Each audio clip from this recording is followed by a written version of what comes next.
It is used to refer current class instance variables. And second thing is, the keyword this also can be used to invoke the current class constructor also. So usually it is not mandated to explicitly call the constructor. So whenever we create our object for the class, then automatically the constructor will be automatically executed. But so there may be some scenarios we need to call the constructor explicitly. The only way to call the constructor is using this keyword, and we can invoke the constructor only from another constructor only.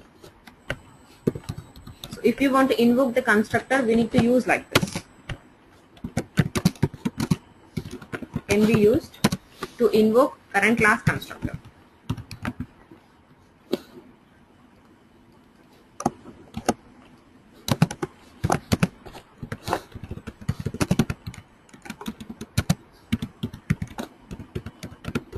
So it is used to invoke the current class constructor, and also used to invoke the current class methods also.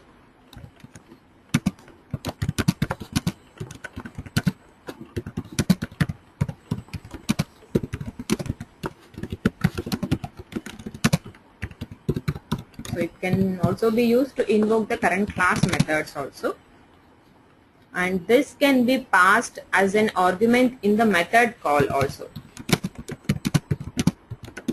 So we'll discuss the examples for all these scenarios.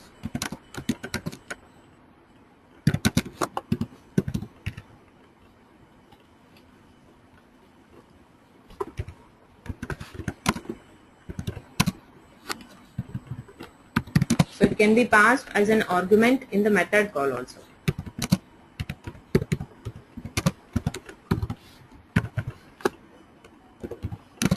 And another scenarios, it can be passed as an argument in the constructor call also.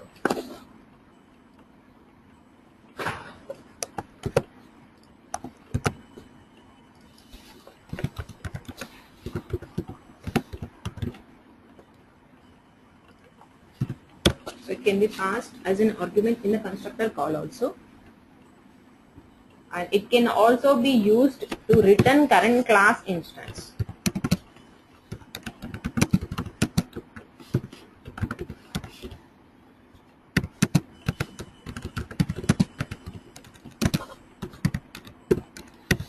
It can also be used to return the current class instance. So we can use this keyword in these many scenarios. So first we will discuss how we can use this keyword to differentiate between the instance variables and the local variables. So first we will discuss the example.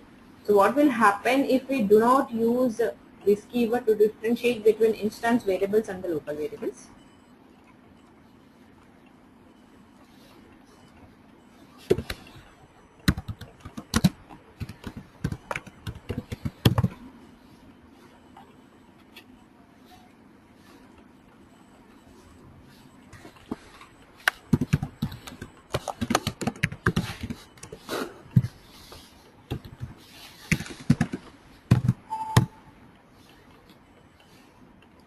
So here first I am going to write a simple class, student class.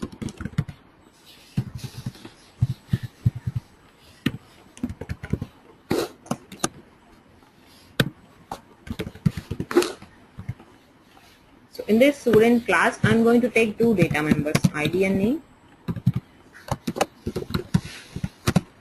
So we have already discussed these two variables are called as instance variables because these two variables are declared outside any method or construct. So that's why these two are called as the instance variables. And I'm going to write a constructor to initialize these two variables. And this constructor is going to take these two parameters, and I'm going to take the same name for the constructor parameters as well as the instance variables.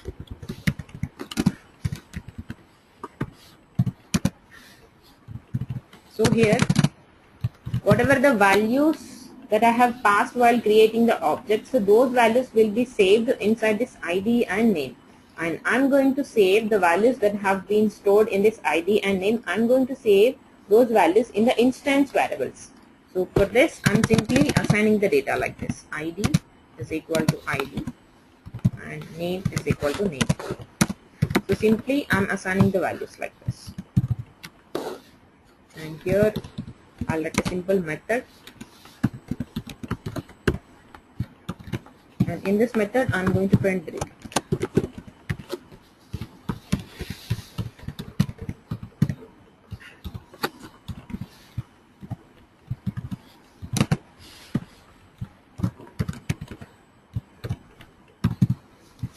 And now in main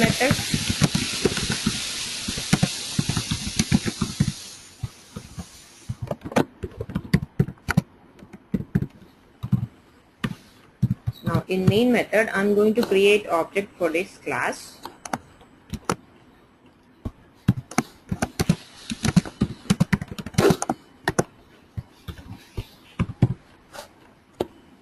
And while creating object, I'm going to pass the parameters to this.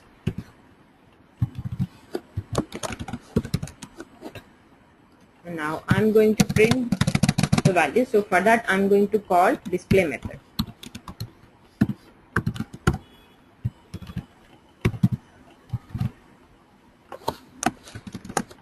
So let me execute and see the output of this. So if these values are properly assigned with the help of the constructor, then it should print this data.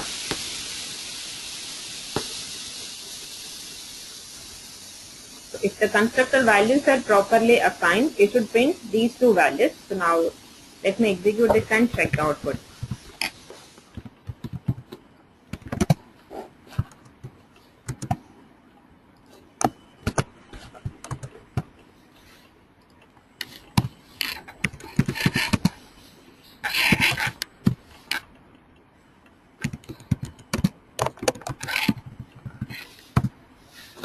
So even if I have passed values to the constructor, but these two values are not saved in the instance variable. So why these values are not saved in the instance variables? This is because we took the same name for the instance variables and the constructor local variables. So these variables, this ID and name, so these are defined inside the constructor. So that's why these are treated as the local variables, but whereas this ID and name, so these two variables are treated as the instance variables.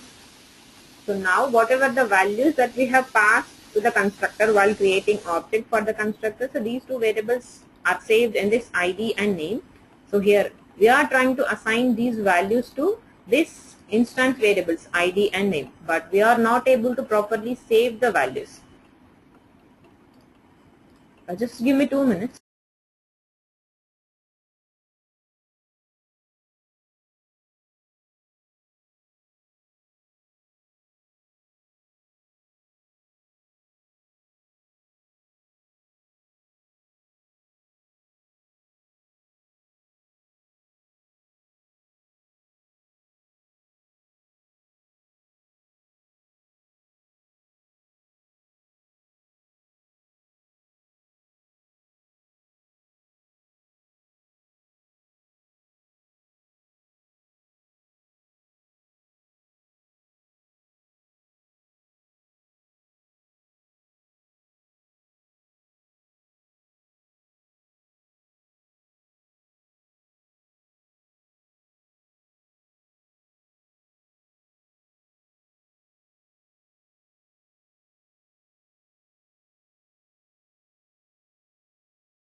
So I have just changed my place. So in this example, so we took the same name for the instance variables as well as the local variables. And whenever we are trying to assign the values, these local values data to these instance variables, the compiler will be in ambiguity because we took the same name here for both instance variables and the local variables of the constructor. So that's why here compiler will be in ambiguity, and compiler cannot differentiate between the instance variables and these local variables.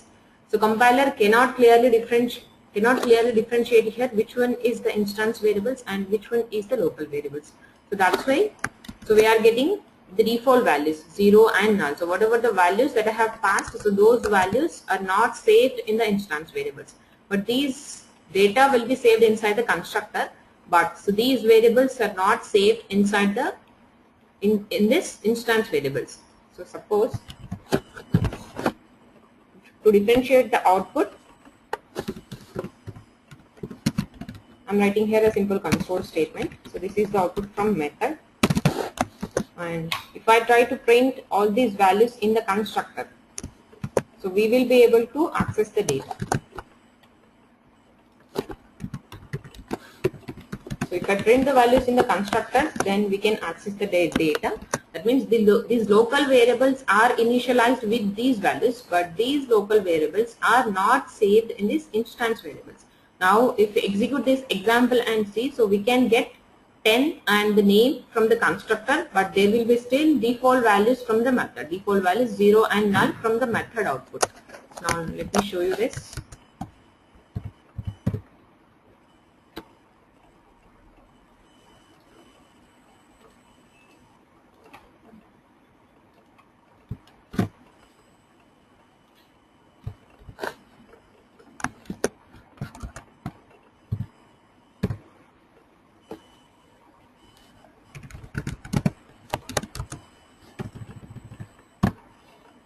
So if you see, the output from the constructor have initialized with the values that we have passed from the constructor, but the instance variables are not initialized properly with these values. So that's why here, to differentiate properly between instance variables and these and the local variables of the constructor, so we use this keyword. So now I'm going to take the same example.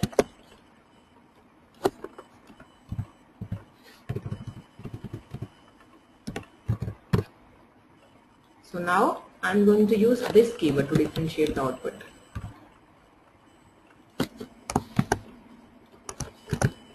Now if we check the output from constructor and method, so from both constructor and the method, so we can access the values now. Now I'm going to execute this second example.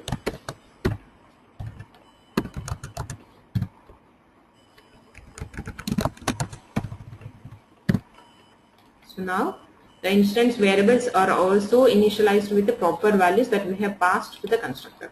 So if I use this keyword here, then compiler can easily understand that. So this ID is the instance variable. So I need to assign the local variable. So this local variable to instance variable. So with this keyword, the compiler can clearly understand that. So this ID refers to the instance variable and this ID refers to the local variable. So we have already passed values to these local variables, and so whatever the value that is present in the local variable, so we are saving this into the instance variable.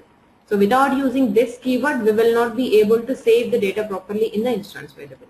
But this is the case only if we took the same name for both instance variables and the local variables. But if we took different name for local variables and the instance variable, it's not mandatory to use this keyword.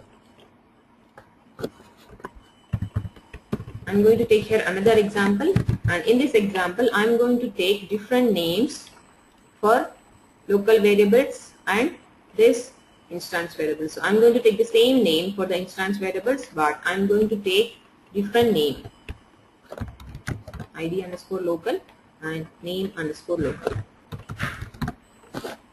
So I'm going to assign these two variables. So now in this case, it's not mandatory to use the this keyword.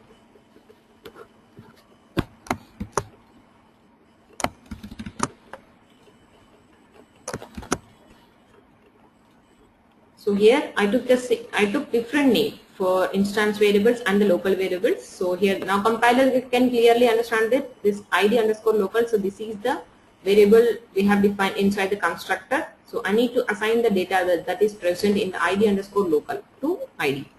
So if the names are different, then it is not mandatory to use this keyword to differentiate between the instance and the local variables.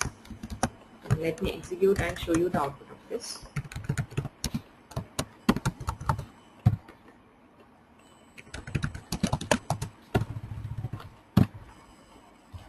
So this is not. That means we need to use this keyword only if we took same name for the instance variables and the local variables. So differentiate between instance variables and the local variables, we need to use this keyword. So this is the first point that we have discussed, and we have already discussed few more points regarding to this keyword. The first thing is this keyword is used to refer current class instance variables. So we have seen example for this when we need to use this keyword to differentiate between the instance variables, and what will happen if we took the same name for both instance and the local variables, and if we do not use this keyword to access the data. And so we'll see the example for this. So we'll see how we can use this keyword to call the current class constructor.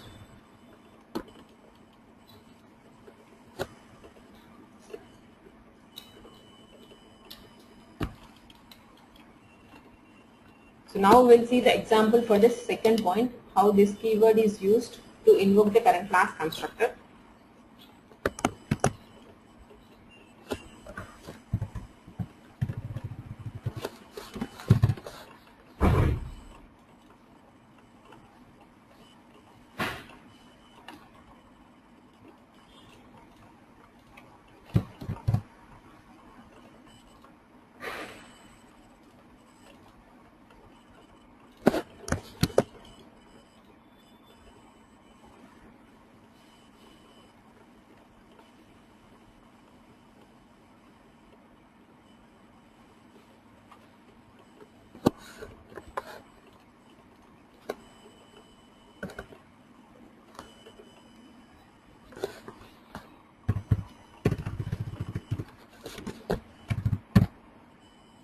So in this example, so we have already defined constructor, so that can take two arguments, and here I'm going to define one default constructor.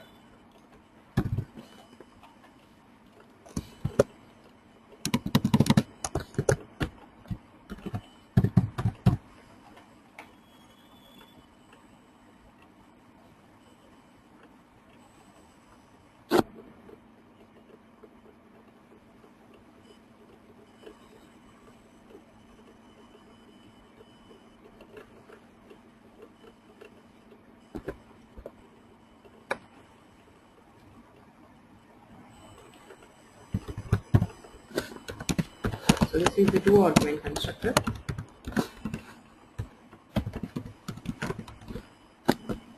And here I'm going to write a default constructor.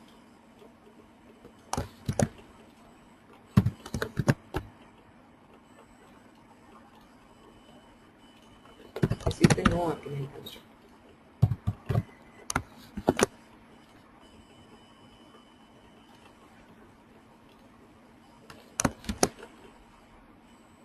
And we are going to initialize the values of ID and name, so with the help of this keyword here.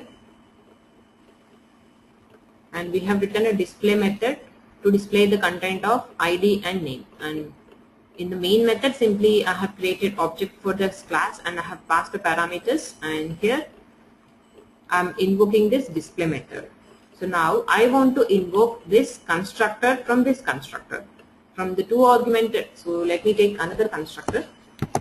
Here I'm going to take another constructor that can take only one parameter, only name or only ID.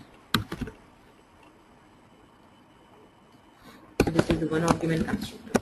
So now from this second constructor, I want to invoke this constructor, the constructor that can take ID as a parameter. So now if I first, let me show you the output of this example. So without calling the constructor,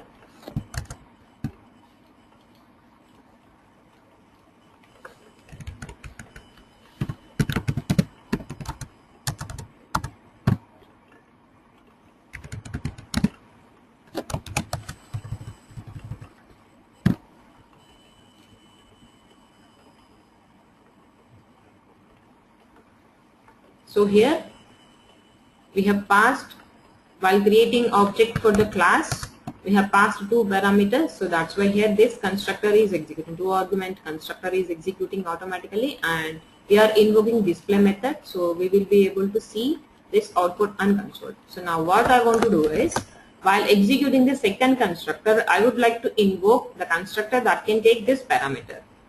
So first, so let me invoke this no argument constructor. So for that, we need to use this keyword like this, and then we need to mention the parenthesis. So now from the second constructor, it is going to invoke this no argument constructor automatically. If we use this keyword and if we place the parenthesis here, that means what? So if we don't pass any parameters, then it will check for the constructor in the class without any parameters. Now we have already written a constructor without passing any parameters. Now with this statement, so this constructor is going to execute here automatically. So previously the output is this. So now first, before executing this two argumented constructor, so first this constructor is going to call, no argument constructor is going to call this. So first this will be the output, no argument constructor, and then two argument constructor, and then output from method. So this will be the output now.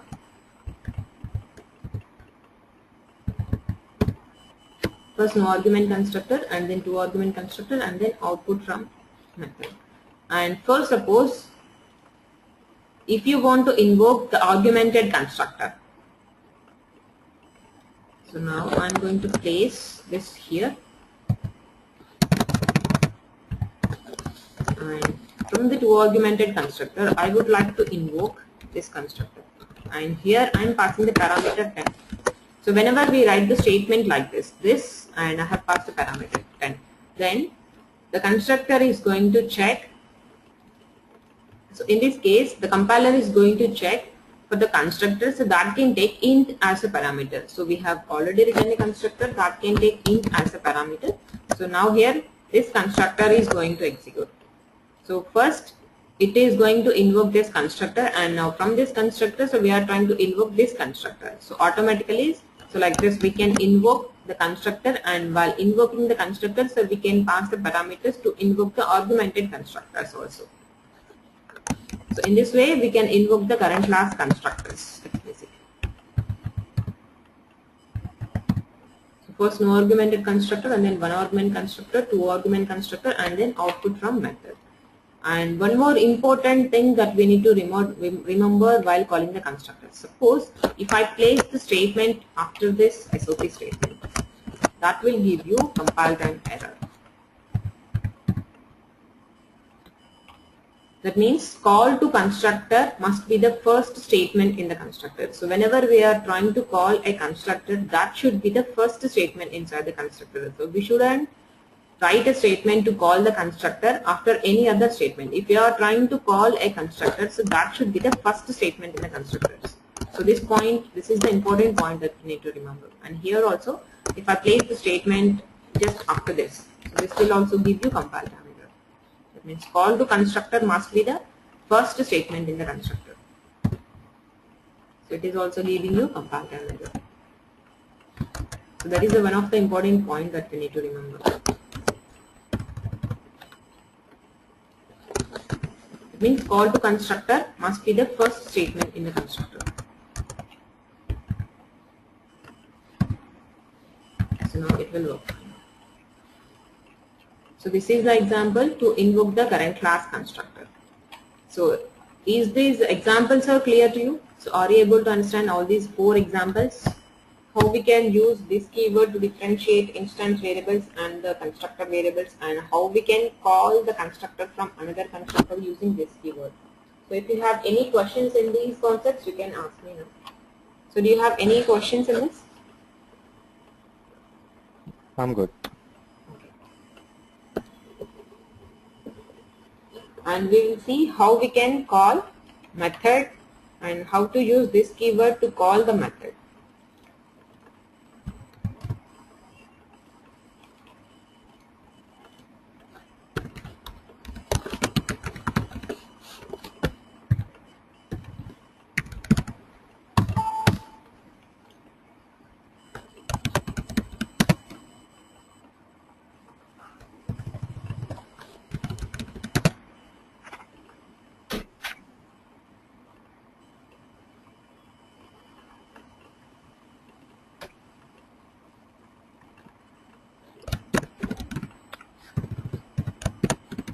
So here I'm going to write a simple test class and I'm going to write a simple method.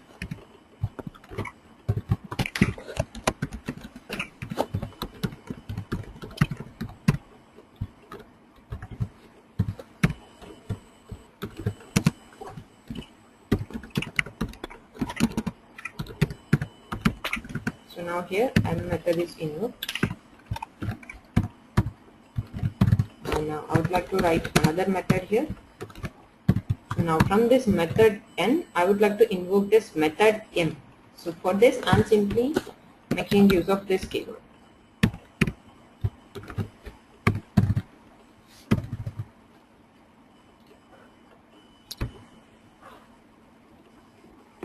And here, simply I'm going to write main method.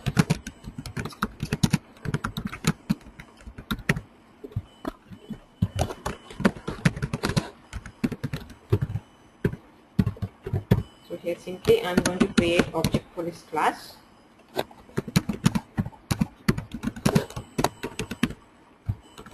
And I'm going to invoke this method N first. So that we can execute M method automatically.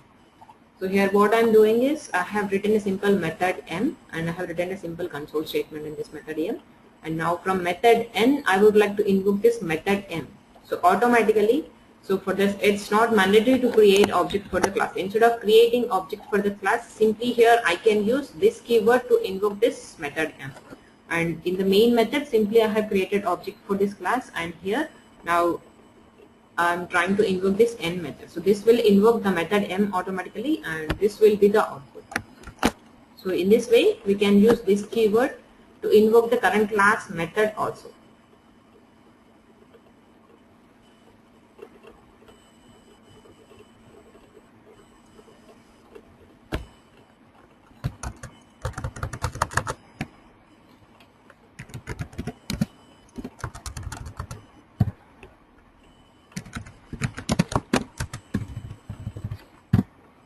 So in this way, we can invoke the current class method by using this keyword.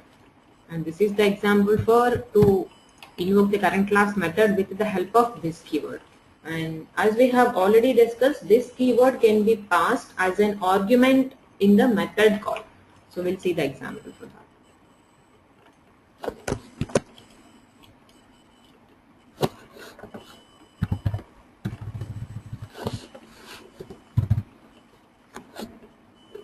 So here this method M is going to take this object, just the T object.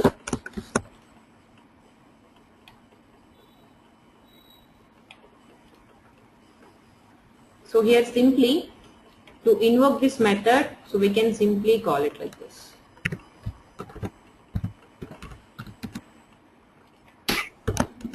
So is this clear or are you confused with this?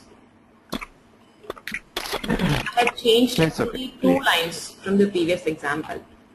So this can be passed as an argument in the method call. So when we can pass this as an argument in the method call, if the method is taking the corresponding class object as a parameter, then to pass the parameter to this method M, simply I can use this keyword because this refers to simply this class object itself. So instead of again creating a new object for this class, instead of passing the corresponding object as the parameter, simply I can use this keyword to invoke this method M. So now automatically it is going to invoke this M method automatically.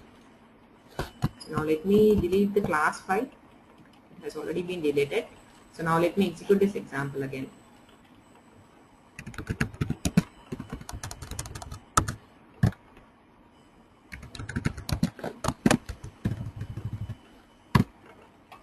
So like this, we can pass this as a parameter to invoke the method, and it can be passed as an argument in the method call also.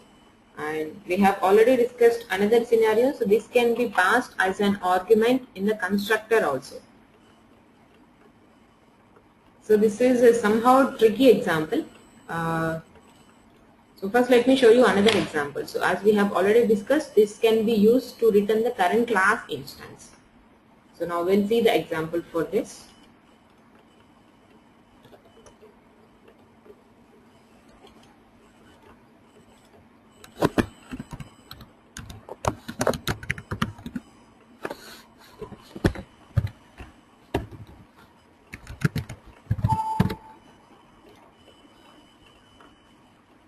first here I'm going to write a simple class, and then I'm going to write a method, and this method is going to return this class object.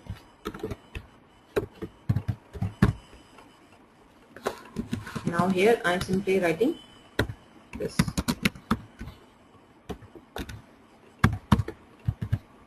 The getA method is used to retrieve the class object of class A. And here I'm going to write a simple method.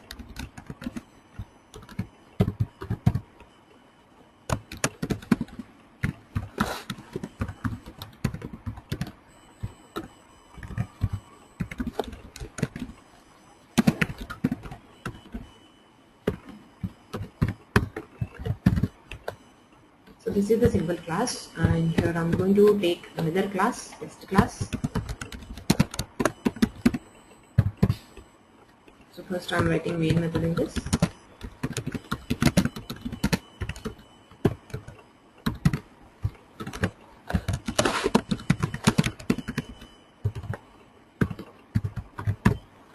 So here, so usually how do we create object for this class? If I want to invoke this message method, so usually how I can write, first I need to create object for this class. So for that I need to use the class name, and then I need to take a reference variable, and I need to create object. Now with the help of this object reference I need to call the method.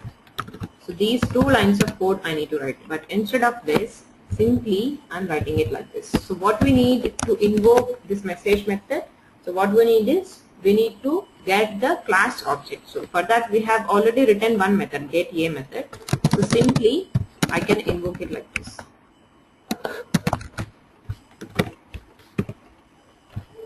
Dot getA dot message. I can write it in a single statement. So instead of creating objects, so this A is nothing but this getA, and simply we are creating object for the class, and while creating object simply I'm invoking the method, because in the class A we have already one method that is going to return the class A object. So simply I can invoke the method to get the class A object, and simply I can use the same line to access the method in the class A. So this is simply like writing a shortcut form.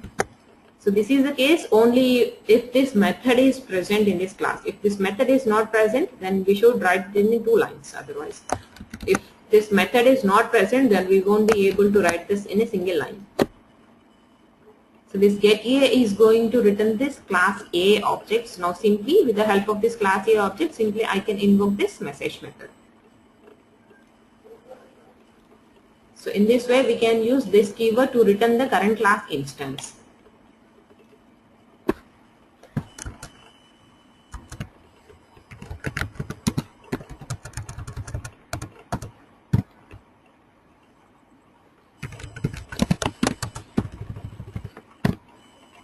The message method is automatically invoked. And this is the example to use this keyword to return the current class instance. So is this example clear to you? Yes.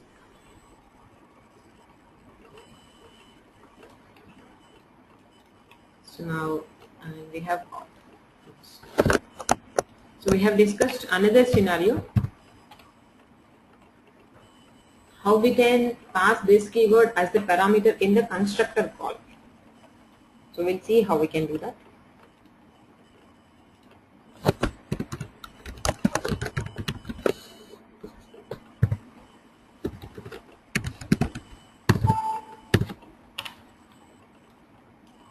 So for this I'm going to take class B, and in class B I'm going to take class A object, and I'm going to write a simple constructor, and this constructor is going to take class A object,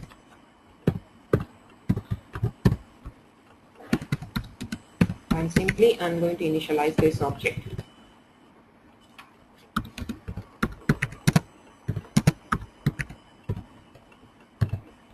And I'm going to write simple method.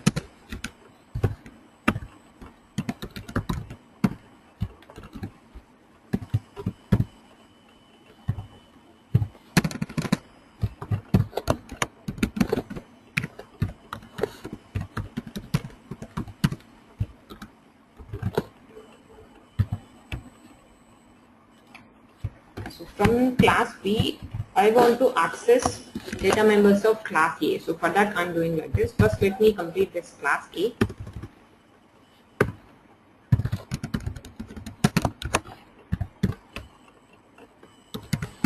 So in this, I have one variable, and I'm going to write a constructor for this. And in the constructor of class A, I'm going to create object for class B. And I'm going to invoke this constructor, and to invoke this constructor, I'm simply writing here this. And from this, I want to invoke the display method.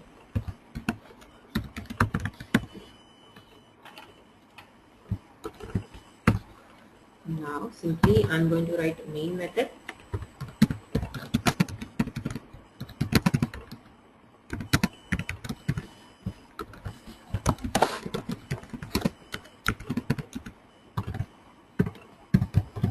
So now I'm going to create object for class A here.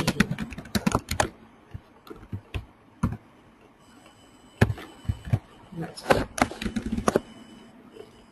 So can any one of you explain how the control flows in this example?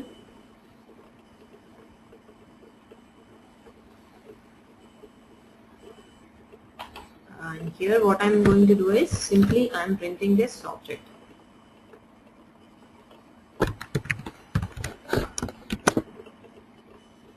So can you guess what will be the output of this and how the execution flows in this? From which point the execution starts? Any one of you can analyze the output of this program? Maybe I can try, Shweta.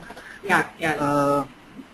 So first the object for A class will be created, and then the constructor for A class will be called. Yes. As soon as we create the object for A class. Yes.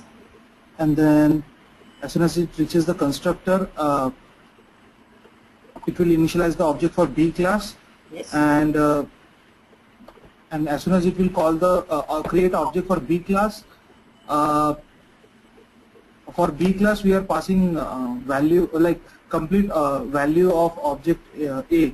So it will the value in object A completely will be copied to the object of B. Yes. And then in the display method, so object dot A. So A's value is 10. So A value will be printed as 10. Exactly.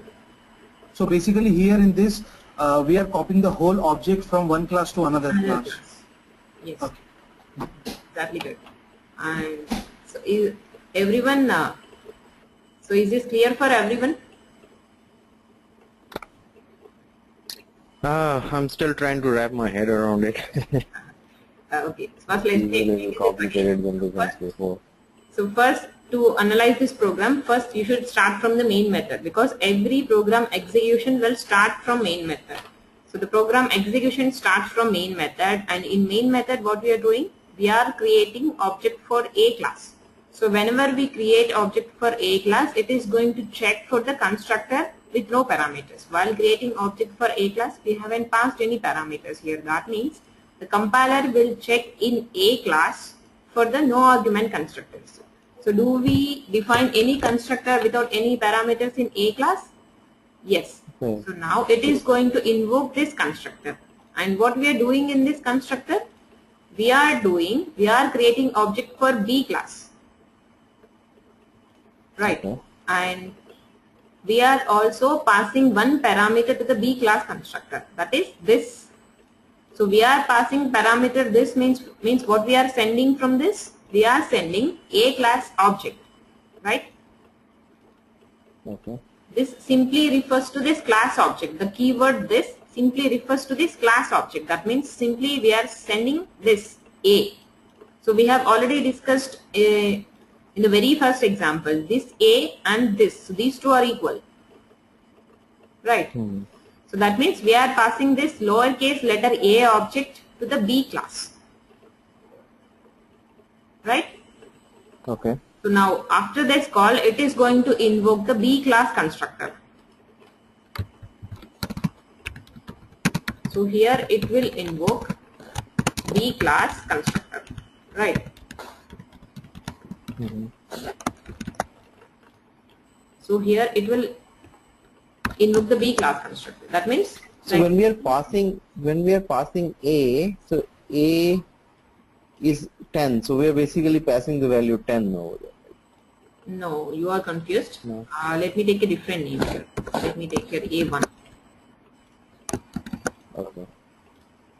With the help of this, we are passing A1 to class B. So this So what does A1 contain at this point? so A1 contains A class object. Oh, okay. With the help of A1, we can access A. Okay. With the help of A1, we can access A in class E, but we want to access this A from class B. Mm-hmm. But for that, what we need in class B? We need A1 in class B. Okay. How we are sending A1 to class B? Through this. With the help of this keyword. So Line now, control, yeah. here the keyword this is equal to A1. That means we are sending A1 to class B. And where we are saving this A1? We are saving this A1 in OBJ. Okay. Right? With the help of this constructor, this A1 is going to save in this OBJ. Okay. So with the help of this OBJ, we can get the value of A from class B. Okay. So is it clear now for everyone? Yes, it's Kasi, is it quite clear. Kasi, is this clear to you? I'm okay, Shweta. I'm okay. Okay. This is somehow tricky example. But if you are practicing these kind of examples, then everyone will understand that you are the expert in Java. Okay, just go back to this recorded session once again. And still if you are not able to understand this example, again we will discuss this example in tomorrow's session also.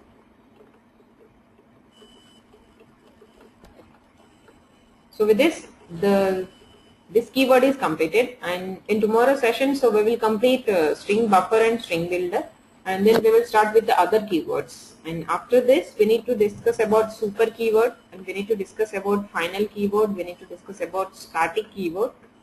So we will complete all other keywords, and afterwards we can start with the inheritance concept, that is the OOPS concept. That's a very important concept in Java. So it will take nearly 2 to 3 sessions for us to complete these keywords and string buffer and string builder examples. And afterwards we can start the important concepts in Java like inheritance, multi-threading, collections, exception handling. So we'll discuss all the important concepts. So by this point of time, so once we have completed string buffer, string builder and all the keywords, so then you will get all the basic idea on Java concept. You will be able to understand all the keywords and you will be able to understand the Java terminology completely. Then afterwards we can start with inheritance and exception handling concepts. Okay. So you want me to explain anything in today's session? No, I'm good. As you mentioned, I'll go through the recording once again and probably practice a little bit. So still if you have any questions, so we can discuss it in tomorrow's session. So today I'm ending the session. Okay. Happy Diwali to everyone. Okay, thank you. Happy Diwali. Happy Diwali to everyone.